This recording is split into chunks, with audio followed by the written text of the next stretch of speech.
Big boss Malayalam season 7 രാവിലെ കയ്യാങ്കളിയിൽ ഷാനവാസിന് വൻ അപകടം പറ്റിയിരിക്കുകയാണ്. നെഞ്ചിന് ആണ് നെവിൻ പാലിൻ്റെ ബോട്ടിലെടുത്തെറിഞ്ഞ് ആകെ തളർന്ന് കിടക്കുകയാണ് ഷാനവാസ്. ബിഗ് ബോസ് ലിവിങ് ഏരിയയിൽ പൊക്കിക്കൊണ്ട് വരാൻ പറയുന്നുണ്ട്. പക്ഷേ ഷാനവാസിന് അനങ്ങാൻ പറ്റാത്ത അവസ്ഥയിലാണ്. ബാക്കിയുള്ളവരെല്ലാം ലിവിങ് ഏരിയയിൽ വന്നിരിക്കാൻ പറയുന്നത്. എന്നിട്ടും ഷാനവാസിന് തീരെ വയ്യ. ഷാനവാസ് തറയിലങ്ങ് കിടക്കുകയാണ്. അപ്പോഴും ഇവരാദ്യം പറഞ്ഞത് ഡ്രാമയാണെന്നാണ്. പിന്നീട് ഷാനവാസിൻ്റെ ബുദ്ധിമുട്ട് കണ്ടപ്പം അക്ബറൊക്കെ പറയുന്നുണ്ട്, ഞങ്ങൾ മാറാൻ ബ്ലൈൻഡ്സ് ഉപയോഗിച്ച് ഡോക്ടർ ഇങ്ങോട്ട് വരാൻ പറയുന്നുണ്ട്. പക്ഷേ ഷാനവാസിന് തീരെ വയ്യാത്ത അവസ്ഥയിലാണ്. ബിഗ് ബോസ് പലതവണ പറഞ്ഞ് കൺഫെഷൻ റൂമിൽ കൊണ്ടുപോകാൻ എല്ലാവരും ഒന്ന്.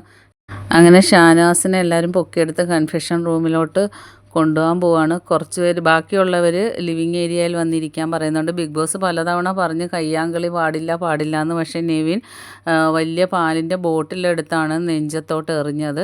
ബാക്കി അപ്ഡേറ്റുമായിട്ട് വീണ്ടും